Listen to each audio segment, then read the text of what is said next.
Aleluya, mis amados, bienvenidos en esta mañana. Gloria a Dios por este nuevo tiempo de bendición donde anhelamos recibir su palabra, y el mensaje que vamos a entregar en esta hora lo hemos denominado 5 lugares importantes. Y para mirar esos lugares necesitamos ver a nuestro Señor Jesucristo en cada uno de esos lugares. Y quiero decirte que cada uno de esos lugares nos va a dejar ver algo muy claro sobre la vida del Señor en aquel momento y para nosotros como hijos suyos. La escritura dice en Mateo 9, el verso 35, recorría Jesús todas las ciudades y aldeas, enseñando en las sinagogas de ellos y predicando el evangelio del reino y sanando toda enfermedad y toda dolencia en el pueblo. Amén y amén. Dice que el Señor recorría todas las ciudades y que su anhelo, su deseo obviamente era predicar el evangelio. La vida de un ser humano va a pasar por diferentes momentos, por diferentes circunstancias, por diferentes etapas. La edad que nosotros tengamos va a pasar por diferentes instancias, y definitivamente al llegar de lugar en lugar, el Señor iba mostrando su palabra, iba mostrando el evangelio verdadero, que eran las buenas nuevas de salvación que estaban en él mismo. Entonces miremos a través de la escritura esos lugares. Mira lo que dice Mateo 3, el verso 13. Ve allí conmigo. Mateo 3, verso 13. Entonces Jesús vino de Galilea a Juan al Jordán para ser bautizado por él. Mas Juan se le oponía diciendo: yo necesito ser bautizado por ti, ¿y tú vienes a mí? Pero Jesús le respondió: deja ahora, porque así conviene que cumplamos toda justicia. Entonces le dejó. Y Jesús, después que fue bautizado, subió luego del agua, y aquí los cielos fueron abiertos, y vio al Espíritu de Dios que descendía como paloma y vino sobre él. Y hubo una voz de los cielos que decía: este es mi Hijo amado, en quien tengo complacencia. El lugar donde fue bautizado, el Señor dice que era allí el Jordán. Allí vemos a nuestro Señor Jesucristo en ese Jordán, yendo a Juan el Bautista para ser bautizado por él. Obviamente cuando Juan le vio, él le dijo: tú vienes a mí, yo soy el que necesito ser bautizado por ti. Pero el Señor le dijo: hagámoslo de esta manera, porque es necesario que se cumpla toda justicia. Nuestro Señor Jesucristo estaba dando un ejemplo claro de lo que es una vida realmente en el Señor. El bautismo simboliza sepultamiento. Es decir, cuando tú eres sumergido en las aguas, tú estás indicando fielmente que sepultas tu vieja manera de vivir, que sepultas tu viejo hombre, y al salir de esas aguas, obviamente es el deseo en tu corazón de empezar a caminar fielmente con Cristo. No es un acto mágico, es algo que es del corazón. Es algo en lo cual el Señor obviamente lo dijo, que fueran los discípulos, que fueran predicando el evangelio a Samaria, a Judea, hasta lo último de la tierra, y que les bautizaran en el nombre del Padre, del Hijo y del Espíritu Santo. El hecho de que alguien haya colocado su fe en Jesucristo, eso lo llevará a que esta persona sea bautizada, sumergida en las aguas. Y ese Jordán lo que simboliza es todo lo que queda atrás. Ahí en ese bautismo tú sepultas entonces tu vieja manera de vivir, tú sepultas tu viejo hombre, y ahora vienes a ser una nueva criatura, obviamente, en Cristo Jesús. Es el deseo del corazón del hombre de empezar, obviamente, una nueva vida. En el caso de Jesús sabemos que él era santo, sabemos que nunca había pecado. Sabíamos que era un hombre recto, perfecto, pero por eso era que le decía a Juan el Bautista: es necesario que cumplamos toda justicia, es necesario que seamos ejemplo, es necesario que mostremos esto. El bautismo dio como comienzo el ministerio de nuestro Señor Jesucristo. Solamente a partir de ese momento vinieron esos 3 años de gloria, donde Él sanaba, hacía milagros, maravillas, prodigios, donde su predicación era contundente. A partir de ahí vimos un cambio rotundo, obviamente, frente a la escena de Jesús, no queriendo decir que él no hubiese hecho absolutamente nada, porque sabemos que él desde pequeño estaba en el templo con los doctores de la ley, pero a partir de su bautismo es cuando empieza algo poderoso. Lo que quiero decirte con esto, mi amado, es que es necesario, después de tu paso de fe, que vayas a las aguas, que seas bautizado, que sumerjas ese viejo hombre, que dejes atrás tu vieja manera de vivir. Sabes que muchos no llegan a ese paso porque no quieren realmente dejar atrás su vieja manera de vivir. Es necesario que vuelvas tu corazón a Cristo, es necesario que te sumerjas en las aguas, que seas bautizado, que eso realmente quede atrás. Mira lo que dice el Salmo 114, el verso 1. Salmo 114, verso 1. Mira lo que dice la Escritura. Cuando salió Israel de Egipto, la casa de Jacob del pueblo extranjero, Judá vino a ser su santuario e Israel, ¿qué dice ahí? Su señoría. ¿Te das cuenta? Ahora, para el pueblo de Israel, el Señor mismo, ¿sí?, era el todo. Israel era su señorío. Ellos vinieron a los pies de Cristo, a los pies del Dios vivo. Ese texto que acabamos de leer me muestra salir de Egipto, que tipifica el mundo. Es decir, el Hijo de Dios, cuando conoce de Cristo, sale del mundo, sale de ese pueblo extranjero, sale de lo que no es realmente lo que Dios quiere para su vida. Y ahora el Señor viene a ser nuestro señorío. Viene sencillamente el hombre a sujetarse a la voluntad del Rey que vive y reina por siempre. Por eso dice acá, Judá vino a ser su santuario e Israel su señoría. O sea, el deseo de Dios era morar con su pueblo. El deseo del Señor Jesucristo es morar en el corazón de los hombres. Y ese debe ser tu anhelo. Por eso ese Jordán simboliza todo lo que dejas atrás, toda tu vieja manera de vivir. Ahora vives en Cristo, ahora quieres vivir, entregar tu vida a Él, ahora quieres servir al Dios vivo. El segundo lugar está en Mateo capítulo 4 y ve allí conmigo. Mateo capítulo 4. Dice el verso 1, entonces Jesús fue llevado por el Espíritu al desierto para ser tentado por el diablo. Y después de haber ayunado 40 días y 40 noches, tuvo hambre. El segundo lugar es nuestro Señor Jesucristo en medio del desierto. La palabra dice que Él fue llevado por el Espíritu al desierto. El Espíritu Santo lo llevó al desierto. Y había un propósito. La Escritura dice que era para ser tentado por el diablo. Y obviamente Jesús fue tentado allí. Ese desierto es ese lugar de prueba. Es ese desierto donde nuestra fe va a ser probada, donde el Hijo de Dios va a ser tentado, pero donde el Hijo, la hija de Dios, tiene que salir en victoria y tiene que salir en bendición. Jesús obtuvo la victoria. Y de la misma manera, como el diablo atacó aquí al Señor, Satanás intentará atacar la vida de los hijos de Dios. El verso 3 dice que vino a él el tentador y le dijo, si eres hijo de Dios, di que estas piedras se conviertan en pan. Y él respondió y dijo, escrito está, no solo de pan vivirá el hombre, sino de toda palabra que sale de la boca de Dios. ¿Qué estaba atacando el diablo allí? La necesidad que en ese momento Jesús tenía. Por eso es que la Escritura nos deja ver en el verso 2 que después de 40 días y 40 noches de ayuno, el Señor tuvo hambre. Y si te das cuenta, lo primero que ataca el enemigo era esa hambre que Jesús tenía, la necesidad que él tenía.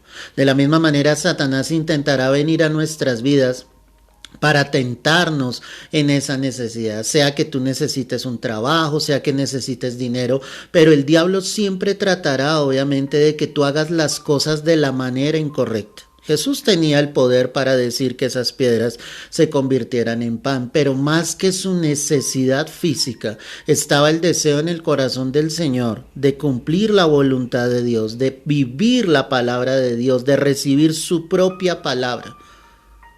Es decir, que nosotros podemos tener necesidad en esta tierra, pero no hay nada más importante que la palabra de Dios en nuestras vidas, en nuestros corazones. Cuando la palabra está en ti, tú creerás a las promesas de Dios. El Señor suplirá todas tus necesidades conforme a sus riquezas en gloria. O sea, tú debes saber que la palabra es fiel.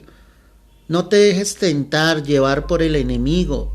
En el desierto habrá prueba y eso será lo primero que hará el enemigo. Verso 5 dice que entonces el diablo le llevó a la santa ciudad y le puso sobre el pináculo del templo y le dijo: si eres hijo de Dios, échate abajo, porque escrito está: a sus ángeles mandará cerca de ti y en tus manos te sostendrán para que no tropieces con tu pie en piedra. Pero Jesús le dijo: escrito está también: no tentarás al Señor tu Dios. Claro, él tenía el poder. Él, siendo hombre, seguía siendo Dios. Esa es la doble naturaleza del Señor, ¿sí? Que vino, se hizo hombre, pero jamás dejó de ser Dios. En el Señor estaba el poder.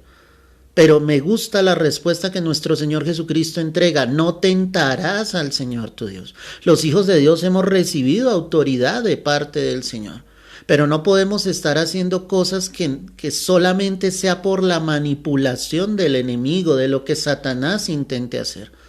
El poder que hemos recibido en el Señor es para que su nombre sea exaltado, para que su nombre sea glorificado, no para que el hombre sea enaltecido, no para que el hombre sea visto. La palabra lo dice: cosas mayores a las que Él hizo haríamos nosotros, pero ese poder no está para nosotros, no está para nuestra gloria, no está para envanecernos, porque no podemos tentar al Señor nuestro Dios. Constantemente el cristiano va a estar en ese desierto, en ese lugar de prueba. Constantemente Dios permitirá, obviamente, que el enemigo ataque, pero para que nosotros salgamos en victoria. Ya Cristo lo venció en la cruz. Lo que nosotros necesitamos es creer fielmente que Dios está allí con nosotros. Dice la escritura entonces, verso 8: otra vez le llevó el diablo a un monte muy alto y le mostró todos los reinos del mundo y la gloria de ellos. Y le dijo: todo esto te daré si postrado me adorares. Entonces Jesús le dijo: vete, Satanás, porque escrito está: al Señor tu Dios adorarás y a Él solo servirás. Claro está en la palabra. ¿Qué hizo entonces el enemigo? Pues les mostró todos los reinos del mundo, porque Él es el Dios de este siglo, Él es el príncipe de este mundo, pero sobre Él está Dios mismo. Y lo que Satanás quería era la adoración para Él, robarle la adoración a Dios. Pero el Señor responde con exactitud y le dijo: vete, Satanás, porque escrito está: al Señor tu Dios adorarás y solo a Él servirás. Esa es la oferta que el diablo hace día tras día a este mundo. Ofrece todo a costa de que los hombres le rindan adoración a Él. Por eso es que hay tantos que se han desviado del camino. Bien dice la escritura que raíz de todos los males, ojo con esto, raíz de todos los males es el amor al dinero. En ningún momento el Señor dijo que no fuese a bendecir sus hijos, pero el problema está en el amor al dinero, que muchos se desvían y en eso terminan adorando al mismo diablo, no dejando sus vidas rendidas, obviamente, a los pies de Cristo. No te puedes rendir ante los caprichos del enemigo, no te puedes rendir ante los caprichos que Satanás esté trayendo sobre nuestras vidas. Jesús en el desierto simboliza entonces la prueba, el lugar de prueba por el cual todo creyente debe estar, pero debe salir en victoria. El verso 11 dice que entonces el diablo le dejó y aquí vinieron ángeles y le servían. Y en otro de los contextos bíblicos dice la escritura que él le dejó por un tiempo, Satanás lo dejó por un tiempo. El diablo iba a seguir atacando, el diablo iba a seguir obviamente acechando, tratando de tentar al Señor, pero Cristo Jesús siempre obtuvo la victoria. Así como los hijos de Dios debemos obtener la victoria en medio de la prueba. Obtén tu victoria en medio de la prueba. En Mateo 14, el verso 21, mira lo que dice la escritura. Mateo 14, verso 21. Y los que comieron fueron como 5,000 hombres, sin contar las mujeres y los niños. Enseguida Jesús hizo a sus discípulos entrar en la barca e ir delante de él a la otra ribera, entre tanto que él despedía a la multitud. Despedida la multitud, subió al monte a orar aparte, y cuando llegó la noche estaba allí solo. Amén y amén. Nuestro tercer lugar es nuestro Señor Jesucristo en el monte. Dice que él despidió la multitud, despidió a los discípulos y sencillamente él se fue solo al monte a orar, a buscar la presencia de Dios. Era necesario que Jesús se fortaleciese día tras día en la presencia de Dios. Él no podía llevar su vida en sus propias fuerzas, humanamente dependía de su Padre. Si él no oraba, si él no buscaba el rostro de Dios, ¿cómo iba a obtener la victoria sobre las potestades espirituales, sobre la hora de la prueba que iba a venir sobre él? Muchos aspiran como hijos de Dios a obtener la victoria, pero no suben al monte a orar, no buscan la presencia de Dios. Es necesario entonces que como hijos de Dios busquemos la presencia del Señor, busquemos realmente al que nos va a dar el consuelo, la fortaleza. Cuando el Señor estuvo en Getsemaní, oró a su Padre y le dijo: Padre, si es posible pasa de mí esta copa, pero no se haga como yo quiero, Señor, que se haga tu voluntad como tú desees. Y dice la Escritura que el Padre envió un ángel del cielo para fortalecerle. El Hijo de Dios necesita orar. Por eso es que muchos están en derrota, por eso es que muchos pierden la fe, por eso es que muchos no se sostienen realmente en lo que la palabra nos dice, porque no hay un momento de oración, porque no hay comunión con Dios, porque no se apartan a solas para buscar la presencia del Señor. Necesitamos orar, necesitamos encontrarnos cara a cara con el Señor para así ser fortalecidos fielmente en el Señor. Me gusta lo que dice la Escritura: despedida la multitud, subió al monte a orar aparte. Y cuando llegó la noche, ¿estaba qué? Allí solo. Jesús permitía obviamente en el día que las multitudes viniesen a él, que le buscasen, que escuchasen el evangelio. Pero al llegar la noche, y la palabra nos lo deja ver varias ocasiones, a la tercera vigilia, hacia las 3 de la mañana, él estaba solo, él estaba orando, él estaba clamando a su Padre porque necesitaba fortaleza para continuar con la obra. Si no oramos, nos vamos a sentir debilitados. Si no oramos, el enemigo va a tomar ventaja sobre la vida de cada uno de los hijos de Dios. Necesitamos buscar la presencia de Dios. Por eso este lugar es tan importante, estar a solas con Dios, buscar el rostro de Dios, buscar la presencia del Señor. En Marcos 11, el verso 15, mira lo que dice la Escritura. Marcos 11, verso 15. Vinieron pues a Jerusalén, y entrando Jesús en el templo comenzó a echar fuera a los que vendían y compraban en el templo, y volcó las mesas de los cambistas y las sillas de los que vendían palomas, y no consentía que nadie atravesase el templo llevando utensilio alguno, y les enseñaba diciendo: no está escrito, mi casa será llamada casa de oración para todas las naciones, mas vosotros la habéis hecho cueva de ladrones. Amén y amén. Nuestro cuarto lugar es nuestro Señor Jesucristo en el templo. Y cuando Él llegó al templo encontró algo totalmente distinto a lo que debería ser su casa. Su casa era una casa de oración. Su casa era un lugar donde deberían llegar los judíos, el pueblo de Israel, a buscar la presencia del Señor, a encontrarse cara a cara con Dios. Pero gran sorpresa que cuando Jesús llegó allí al templo, encontró fue una plaza de mercado. Los cambistas intercambiaban sus productos, todo el mundo hablaba, vociferaba, todos querían vender su producto.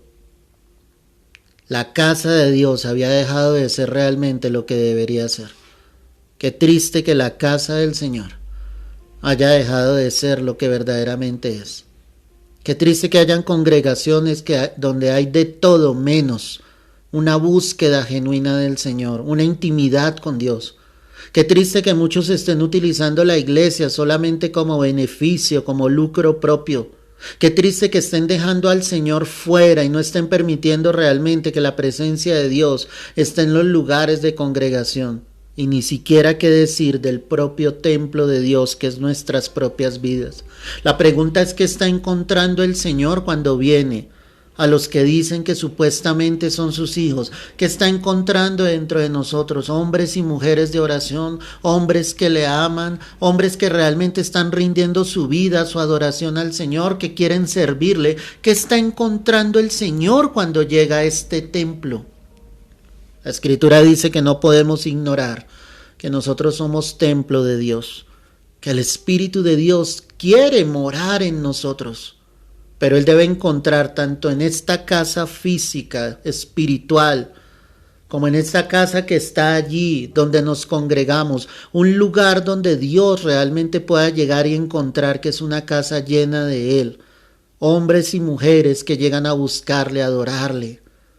No lugares donde solamente se benefician, se lucran, donde a la vez donde se está entregando un servicio, la palabra, muchos están hablando, muchos están vendiendo. Eso sucede tristemente en las congregaciones hoy en día, porque no han entendido lo que el Señor quiere de su casa. Él quiere que su templo, su casa, sea casa de oración.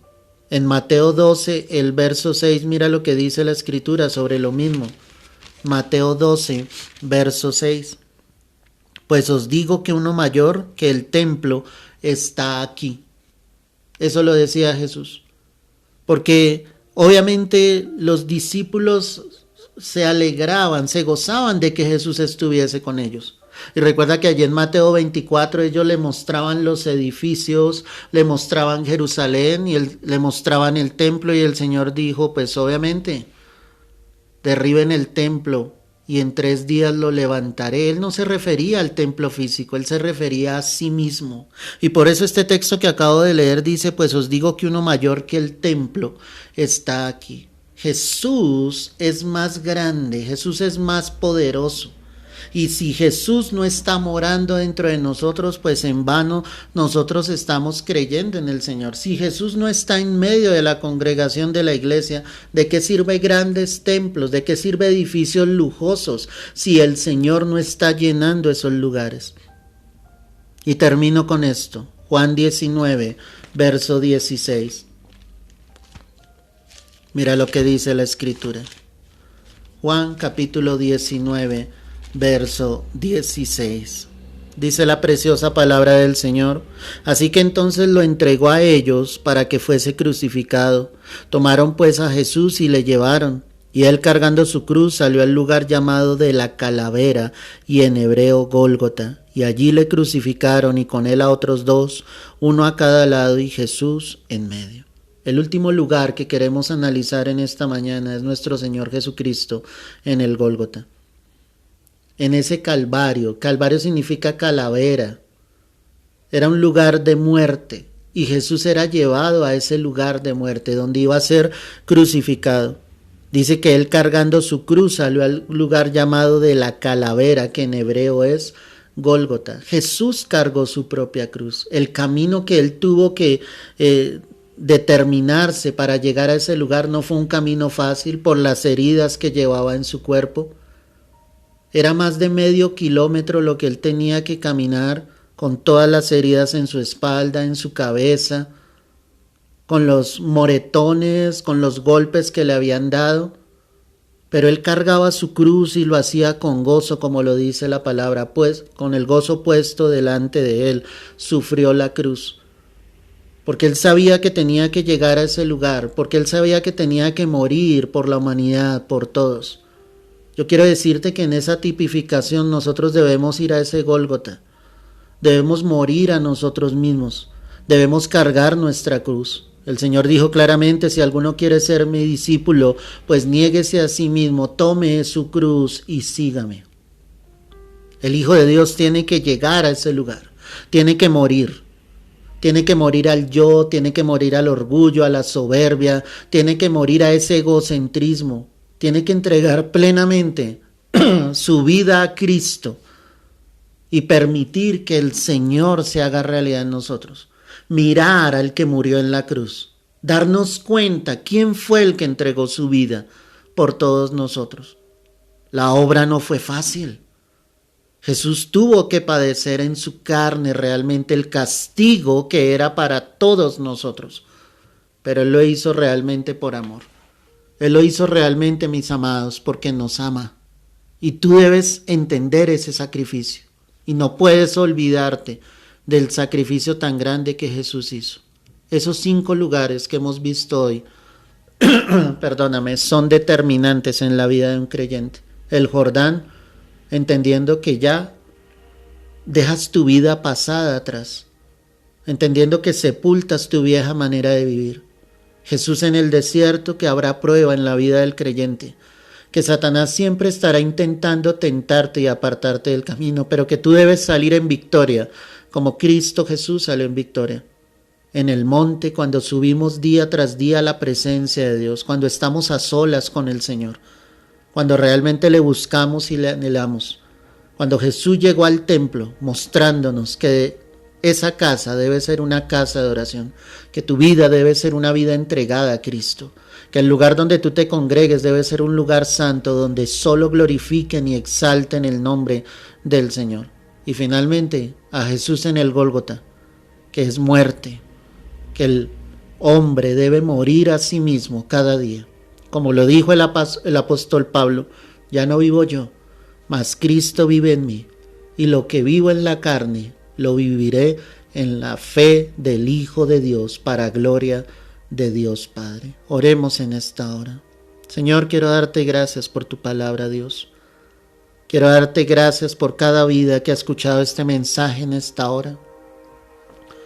Y yo te pido, Señor, en el nombre de Cristo Jesús, que tú te glorifiques, que esta palabra haya ministrado, que tus hijos entiendan el sacrificio tan grande que tú hiciste por todos nosotros, que no nos sueltes por un solo instante de tu mano, que podamos ser fortalecidos y llenos del poder de tu Santo Espíritu, que entendamos que tú nos has dado poder y autoridad, pero para glorificar tu nombre, no es para envanecernos, no es para enorgullecernos, Dios. Que cuando la prueba esté sobre nuestras vidas, nosotros podamos mantenernos firmes, como tú lo hiciste en tu palabra, Señor, sabiendo que tus promesas son en ti sí y en ti amén, Dios Santo. Que tus hijos realmente hayan dejado atrás su vieja manera de vivir.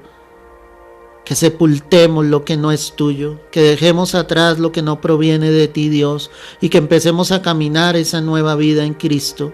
Y dile allí donde tú estás, que anhele tu presencia, que busque tu rostro, que en la casa de Jehová more por largos días, que hoy tú puedas venir a los atrios de su presencia y decirle: Señor, te necesito. Que le puedas decir: mi alma tiene sed del Dios vivo. Te anhelo, Señor, te anhelo. Que anheles el gozo, la presencia de Dios. Que en medio de esa oración Él pueda fortalecerte día tras día, llenarte de su espíritu. Gracias, Dios. Y aquí está mi vida. Mora dentro de mí en un templo santo, en un templo que quiere glorificar, exaltar tu nombre, Señor. Hoy yo te lo pido en el nombre precioso, poderoso de nuestro Señor Jesucristo. Y dile, Señor, que pueda morir a mí mismo cada día, cada mañana, que pueda morir a mí yo, que pueda morir a lo que no es tuyo, Señor, para que tú habites dentro de mí, Señor, para que tú te glorifiques en gran manera, Señor. Gracias, oh Dios, gracias. Derrama de tu gloria y de tu espíritu en estos momentos, Señor, que tus hijos se sientan saciados, que tus hijos sientan tu presencia en esta hora, porque tuyo es el reino, el poder y la gloria por los siglos de los siglos. Señor, desciende en esta hora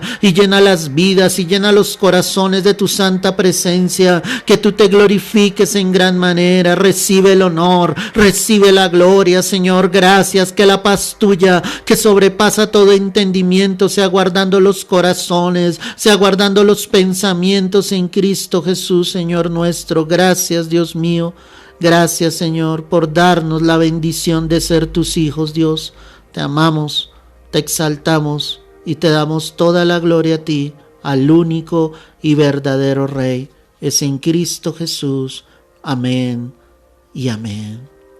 Gloria al Señor. Mi amado, Dios te bendiga grande y poderosamente. Si no tuviste la oportunidad de escuchar este mensaje en su totalidad, toma unos minutos, hazlo, compártelo allí en tu perfil de Facebook, búscanos en YouTube como Pastor Javier Ricardo, para que también puedas compartir a otros a través de YouTube y muchas más personas puedan seguir escuchando del verdadero y único evangelio, que es el Evangelio de Jesucristo, que está en su preciosa palabra. Te mando un fuerte abrazo, Dios te bendiga y te guarde.